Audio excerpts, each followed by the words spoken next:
दोस्तों, पश्चिमी देशों ने हमेशा ही अपनी संस्कृति और अपने धर्म को श्रेष्ठ बताने के लिए भारतीय संस्कृति और भारतीय सनातन धर्म को नीचा दिखाने की कोशिश की है। लेकिन बदलते समय के साथ साथ अब पूरी दुनिया भी भारतीय संस्कृति का लोहा मानने के लिए मजबूर हो चुकी है। हमारी आज की इस वीडियो में हम आपको कुछ ऐसी ही जानकारी देने वाले हैं जिसे जानकर आप भी सनातन धर्म और भारतीय संस्कृति पर गर्व करेंगे। इसलिए हमारी आज के इस वीडियो को बहुत ही ध्यान से अंत तक जरूर देखिएगा। तो चलिए बिना किसी देरी के साथ इस वीडियो में आगे बढ़ा जाए। दोस्तों, हाल ही में आई एक खबर के मुताबिक जब नासा ने भगवान राम की कुंडली को अपने एक सॉफ्टवेयर में डाला तो कुछ ऐसी जानकारी सामने आई जिसके बाद सभी साइंस के जानने वालों के होश उड़ गए। दरअसल पश्चिमी देशों ने हमेशा से ही अपनी सभ्यता को श्रेष्ठ बताने के उद्देश्य से भगवान राम के अस्तित्व को झुटलाया है। लेकिन हाल ही में हुए एक रिसर्च के दौरान जब नासा ने अपने प्लेनेट सॉफ्टवेयर में भगवान राम की कुंडली को डाला तो सॉफ्टवेयर में कुछ ऐसे संजोग बने जिन्हें देखने के बाद सभी लोगों की आंखें फटी की फटी रह गई। दरअसल सॉफ्टवेयर में भगवान राम की कुंडली को डालने पर पता चला कि भगवान श्री राम का जन्म लगभग 7000 वर्ष पहले हुआ था। ये वो समय था जब पश्चिमी सभ्यताओं का जन्म भी नहीं हुआ था। और अगर हम बात करें भगवान राम के युग की, तो जैसा कि हम सब जानते हैं कि उस युग को त्रेता युग कहा जाता है और उस समय भी हमारी तकनीकी और हर एक प्रकार की कला का विकास हो चुका था। भारत के इसी स्वर्णिम इतिहास को छुपाने के लिए पश्चिमी देशों ने हमेशा कोशिश की थी कि किसी भी तरह से भारत के सारे धर्म ग्रंथों को झूठा बता सके, ताकि पूरी दुनिया ये मानने के लिए मजबूर हो जाएगी कि वर्तमान में जो भी तकनीक और विज्ञान है वो सभी पश्चिमी देशों की ही देन है। जबकि ऐसा कुछ भी नहीं है, क्योंकि आज हम जो भी तकनीक और वैज्ञानिक आविष्कार देखते हैं उन सभी का हमारे धर्म ग्रंथों में कहीं न कहीं उल्लेख जरूर मिलता है। और पश्चिमी देशों ने उन ग्रंथों में से ये तकनीकें चुराकर अपने नाम से छाप लिया है। जब पश्चिम में लोगों की बुद्धि का विकास भी नहीं हुआ था, तब हमारे यहाँ ऋषि मुनियों ने विज्ञान और गणित के बड़े बड़े सिद्धांतों को रच दिया था। भारत में आज से हजारों साल पहले ही सभ्यताएं अपने विकसित रूप में थी और अब इस बात को तो नासा भी स्वीकार करने लगा है। इसके अलावा कुछ समय पहले ही नासा ने इंटरनेट पर मनुष्य के हाथों से बने पुल की एक तस्वीर को रिलीज किया था। नासा ने माना है कि रामेश्वर से श्रीलंका के बीच आज भी इस दबे हुए पुल के अवशेष मौजूद हैं। यहाँ हम आपको बता दें कि नासा ने जिस पुल का जिक्र किया है वो कुछ और नहीं बल्कि वाल्मीकि रामायण में उल्लिखित राम सेतु पुल ही है।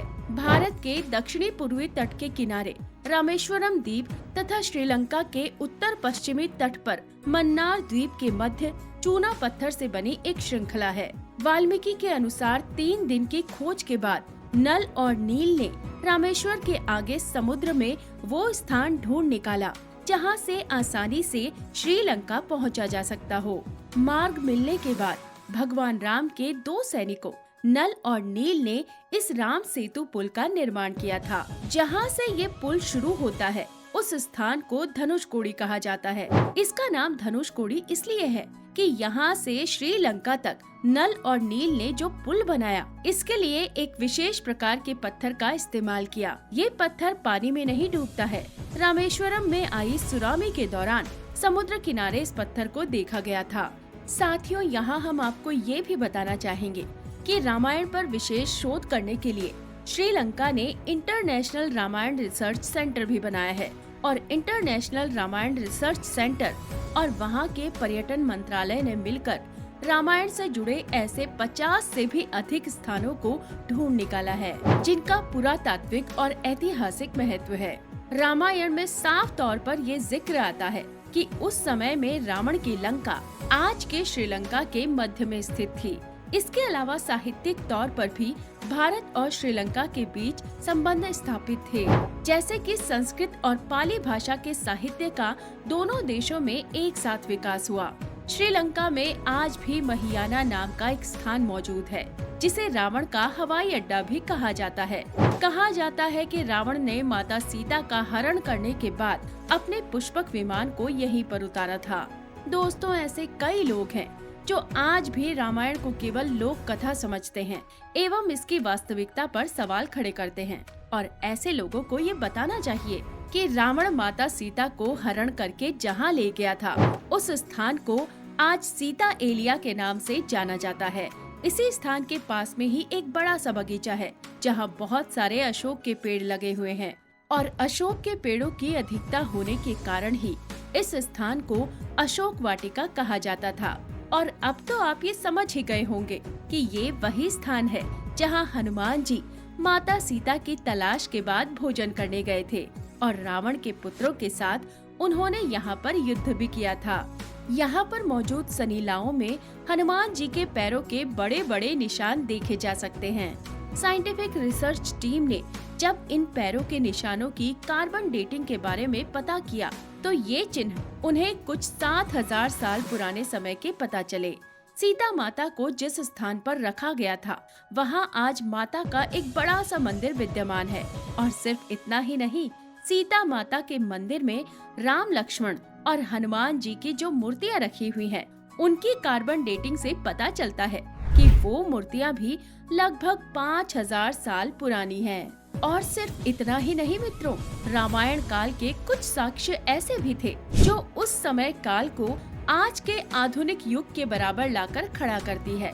जैसे कि रामायण काल में कई वैज्ञानिक भी थे। नल, नील, मय दानव, विश्वकर्मा, अग्निवेश, सुबाहु, ऋषि अगस्त्य, वशिष्ठ, विश्वामित्र आदि कई वैज्ञानिक थे। और रामायण काल में भी आज के युग जैसे आविष्कार हुए थे। रामायण काल में नाव, समुद्र जलपोत, विमान, शतरंज, रथ, धनुष बाण और कई तरह के अस्त्र शस्त्रों का जिक्र हमें देखने को मिलता है। दोस्तों, एक समय था जब सभी पश्चिमी देश भारत को गायों और सपेरों का देश कहा करते थे। यानी उनकी दृष्टि में भारत एक बहुत ही पिछड़ा देश हुआ करता था। लेकिन असल बात तो ये थी कि वो इस तरह की बातें फैलाकर भारत के गौरव को दबाना चाहते थे।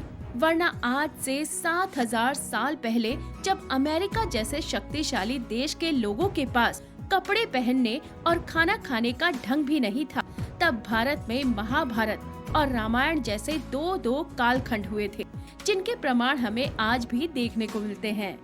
हमारा आज का ये वीडियो आपको कैसा लगा, हमें कमेंट करके जरूर बताएं। साथ ही इस वीडियो को लाइक करके हमारे चैनल को सब्सक्राइब करना भी ना भूलें। तो चलिए मिलते हैं किसी और वीडियो के साथ। तब तक के लिए नमस्कार, धन्यवाद।